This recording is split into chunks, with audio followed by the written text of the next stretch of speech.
What is going on, beautiful people? We're here in Costa Rica. We are around a volcano right now. We found our first animal. Check this out.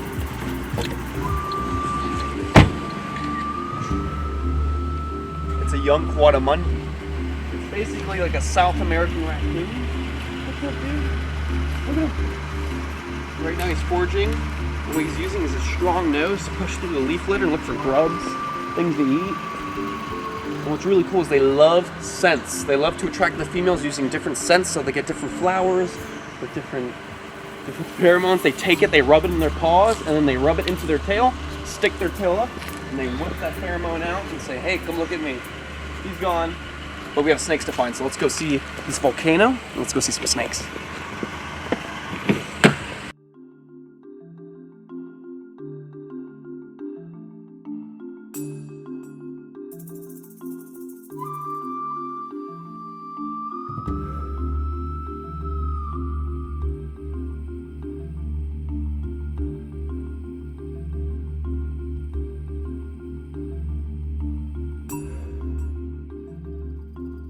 What is going on, beautiful people? We are here at the Arnell National Park at the Arnell Eco Zoo, and this place is famous for its very docile bushmaster. I usually say bushmaster. Right now I'm gonna be a little quieter. He's actually handling it right over here. Check this out.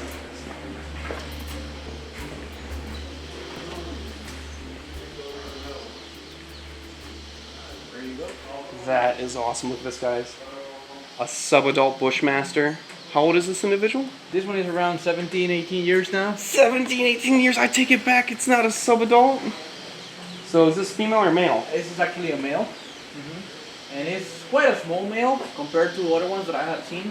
My father has worked with several of them, and he had one in the past that was probably 22 or 23 years old. Wow. And it was probably really close to 9 feet long. But this one is quite old and it's not that big though. Can I introduce you to the people at home right now? Of course. Victor Jr., your father created this place, right? That is correct, yeah. Yeah, and this is the purpose of teaching the public about the natural wildlife that occurs here. You guys really don't have exotics, it's more native orientated. Exactly, it's mainly about the local animals and teaching the local people. So my father started around 18 years, 20 years ago. He used to work in another serpentarium up in Monteverde. And he has always been related to snakes. And so what happened is that he came to this town to do research on butterflies. On butterflies? Yes, and so he was doing research on butterflies, and then a lot of people used to call him pretty much every day. You know, there's snakes around here, yeah, or a dog or a horse or a cow got bit. And so he used to go there and pick up the snake, teach the people over there a little bit about the snake and if it was venomous or not. And he used to take them and relocate them. And that happened for around, I don't know, maybe 5 years until he decided to start a place to do that, but in a better way, you know. So right now the project, the idea is to, well, have visitors around, we teach them on the tours, but also we take some of the snakes, we go into the high schools and colleges, and we do a little bit of research as well, we get venom, so we extract venom. So you have a venom lab and you start milking snakes, like fertile ants? What's really cool is I grew up doing that in South Florida. So I grew up when I started doing alligator shows and snake shows, like you're saying, and we go out to schools too and do that. So it's awesome to visit other places and see how everyone does it. And the most important part, well, like now, what we can see is quite funny because I remember in the past a lot of people was afraid of snakes and killed them all the time. And they used to send me photos of dead snakes. They used to bring the dead snake here. And now, through the years, you can see the impact of the project because people, instead of like bringing them dead, sometimes they say like, hey, look at this video. I found a boa in my backyard and I took it back into the little river that is a little creek. So, you know, like, people is changing a little bit on the way they do their things.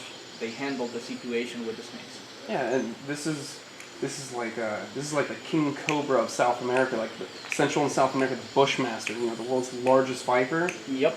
And here it is, docile. It's not striking at us. It's not hissing at us. It's minding its own business because we're not posing a threat. An awesome example. It's super calm. So right now it's getting ready to change the skin. Look at the eyes. You can actually see it's completely blue. Now, and how you were saying, you know, this one right here is the northern bushmaster, one of the 2 species we have in Costa Rica. So this one, you know, like for people when they heard about a bushmaster, they think like it is a super aggressive, dangerous snake, master huge. of the bush. Exactly. And actually, they are super calm. You know, like I have seen them in the wild.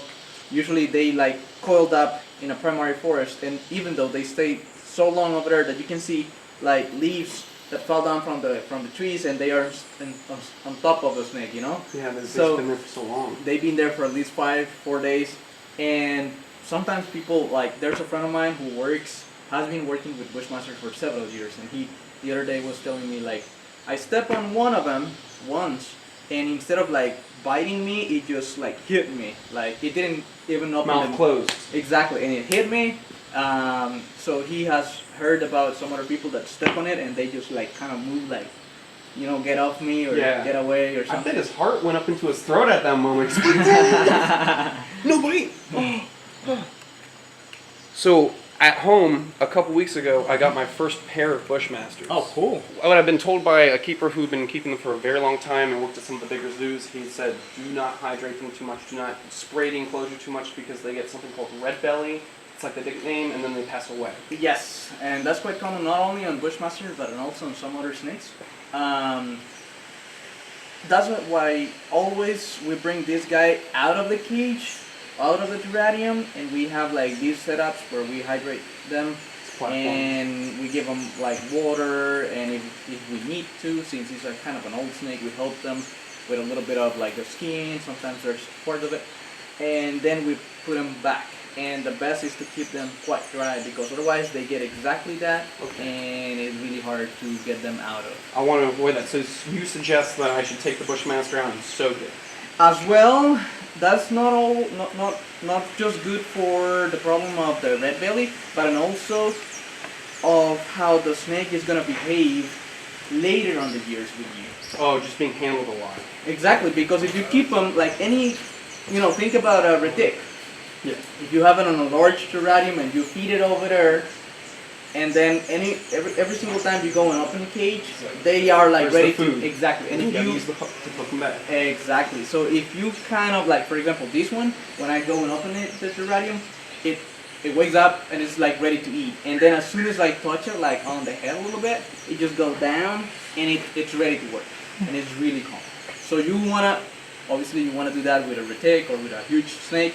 But also you want to do it with one of the most venomous snakes on the world. So you want to teach them a little bit. Yeah, you want to get used to. So before getting these juveniles, they're only yearlings and they're like around that size. Right.